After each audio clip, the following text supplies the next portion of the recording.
Selamat kepada Joe Biden sebagai POTUS. Sehubungan dengan jabatan strategis dan penting tersebut, kita harus baca dan antisipasi apa yang dilakukan dalam masa jabatannya setelah menjadi Presiden Amerika ke-46 semenjak dilantik nanti 20 Januari 2021. Kita harus bisa menjawab apa efeknya untuk dunia, apa pengaruhnya untuk Indonesia, dan bagaimana negara Amerika ke depan memainkan dunia. Saya selaku pendukung Trump, juga sebagai sesama anti-globalis dan anti-komunis, harus mengakui perjuangan Trump selesai. Namun, konsep bernegara Trump tetap menjadi salah satu acuan saya bernegara yang memilih alasan atau aliran patriotik nasionalis. Sebagaimana semua sahabat pasti tahu, ke depan saya pasti tetap anti-globalis, anti-kapitalis elitis, dan anti-komunis. Prinsip ini akan saya terus pegang walaupun hanya sendirian. Itulah sikap bernegara saya. Sekedar mengingat informasi yang lainnya lagi. Dalam hal pilihan politik, maka strategi Bernie Sanders, kader Partai Demokrat yang kalah oleh Biden dalam pemilihan Partai Demokrat, adalah kebijakan dalam negerinya yang saya sangat suka. Jadi, dalam Mardigo Nation, kebijakan luar negerinya ala Trump patriotik nasionalis yang akan kita ambil. Dalam kebijakan dalam negeri, MMT-nya ala Bernie Sanders yang kita ambil. Kembali ke Joe Biden sebagai Presiden Amerika. Maka, seperti halnya manusia yang punya pengalaman bernegara yang panjang,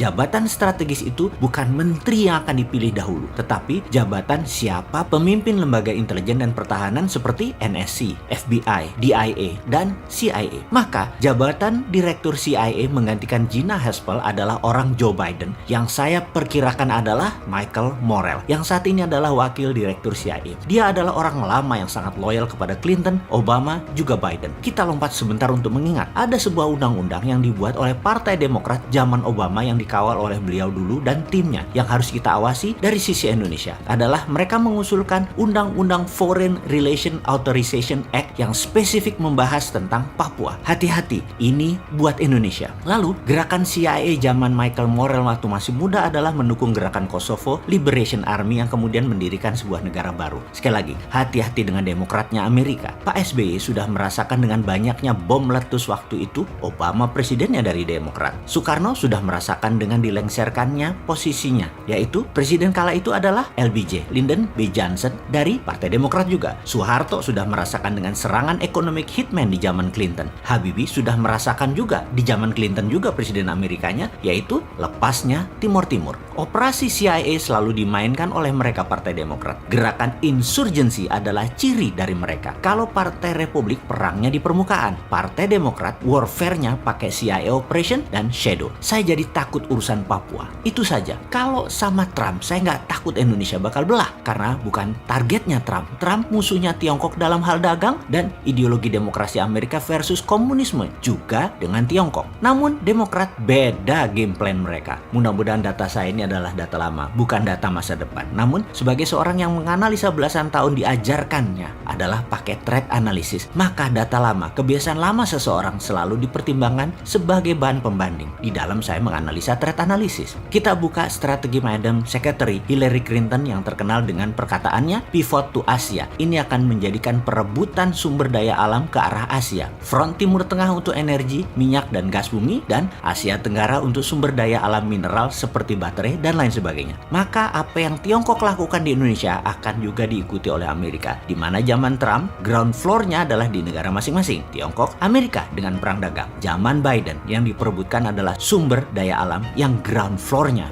bisa-bisa negara penghasil. Perangnya kalau minyak bumi, ya dar-der-dornya di Timur Tengah. Maka sumber daya alam mineral, non-fossil oil, jangan-jangan dar-der-dornya di Indonesia. Ini harus distrategikan. Ini harus dibuat counter insurgensinya. Cara tekan Indonesia, yaitu dengan Papua dan GAM dimainkan lagi oleh mereka. Ini cara klasik Demokrat. Sehubungan dengan hal ini, sengaja kita buka ke publik informasi seperti ini agar bernegara kita bisa melihat sisi lain, sisi ancaman. Jadi, wahai pejabat, pastikan kebijakan Anda menguntungkan rakyat dan membuat negara Indonesia selalu utuh. Hati-hati dengan shadow-nya Biden Partai Demokrat tersebut. Jangan sampai pada bingung terus nanti minta Bosman jadi wamennya Menhan. Kan ora cocok, Cak.